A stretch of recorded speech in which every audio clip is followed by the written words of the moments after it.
अगर मैं बात करूं ग्रोथ की, देखिए जो वृद्धि होती है, वृद्धि सबसे ज्यादा जो होती है आपकी सहस्वावस्था के अंदर होती है। अभी आपके सामने एक एक करके स्टेज आने वाली है।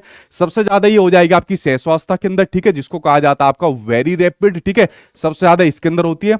उसके अलावा देखिए वैसे जो बच्चा आपका गर्भ में होता है ना, क्योंकि बच्चा जो गर्भ में होता है जिसको आप लोग कहते हो प्रीनेटल स्टेज, प्रसव पूर्व अवस्था, जो कि होती है 280 दिन की होती है, उसकी भी अलग अलग स्टेज होती है, डिंबावस्था, भ्रूणावस्था, गर्भावस्था, जिसमें कुछ लोग जो है बच्चों को अपना गर्भ के अंदर मार देते हैं, तो बच्चा जब गर्भ में होता है, ठीक है, तो इतना डिटेल में तो खैर सीटेट में नहीं आता।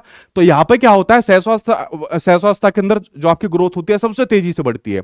जैसे बच्चा अर्ली चाइल्डहुड के अंदर जाएगा थोड़ी सी कम हो जाएगी, मिडिल चाइल्डहुड के अंदर जाएगा थोड़ी और कम हो जाएगी, और लेटर चाइल्डहुड के अंदर जाने पर उसकी वृद्धि को आप लोग कह सकते हो पठारी अवस्था, जो सबसे कम होती है, जो यहाँ पर बच्चे की सबसे कम यहाँ पर उसकी वृद्धि होती है। लेकिन जैसे ही बच्चा अपना अडोलसेंस यानी कि किशोरावस्था के अंदर जाता है, तो बच्चा जैसे ही अपना किशोरावस्था के अंदर जाता है, अडोलसेंस के अंदर जाता है, तो वहां पर आपको देखने को मिलती है पबर्टी स्टेज, ठीक है। क्या देखने को मिलती है? वय संधि। पबर्टी आपको देखने को मिलती है वय संधि, ठीक है। जो लड़कों के अंदर जैसा आपने देखा होगा शारीरिक परिवर्तन आते हैं, दाढ़ी आ जाती है, आवाज भारी हो जाती है, लड़कियों के अंदर मेंस्ट्रुएशन साइकिल आ जाती है।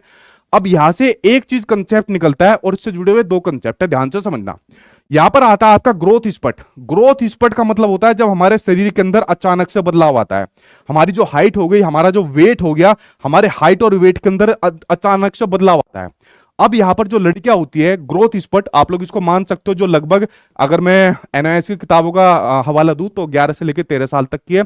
DSSB के अंदर इसको अलग प्रकार से पूछा गया, दूसरे एग्जाम में अलग प्रकार से है, बट मैं मोटा मोटा मान लेता हूं क्योंकि आपका फैक्चुअल क्वेश्चन नहीं पूछता जो आपका सीबीएसई सीटेट के अंदर।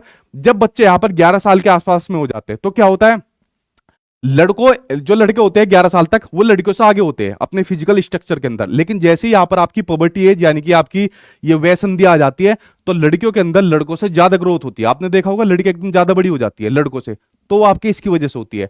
और इसके अलावा जो लड़कियां जो होती है उस वो जो मैच्योर होती है ना, लड़कियां मैच्योर भी लड़कों से ज्यादा होती है, ठीक है। तो सारे पॉइंट यहां पर लड़कियों की तरफ जा रहे हैं, ठीक है। तो ये क्वेश्चन आपके एग्जाम में पूछे जा चुके हैं, और किसकी वजह से होता है, जो आपकी पॉवर्टी स्टेज होती है इसकी वजह से ग्रोथ इस पर देखने को मिलती है, लड़कियों के अंदर ज्यादा चेंज आता है लड़कों के मुकाबले में, ठीक है।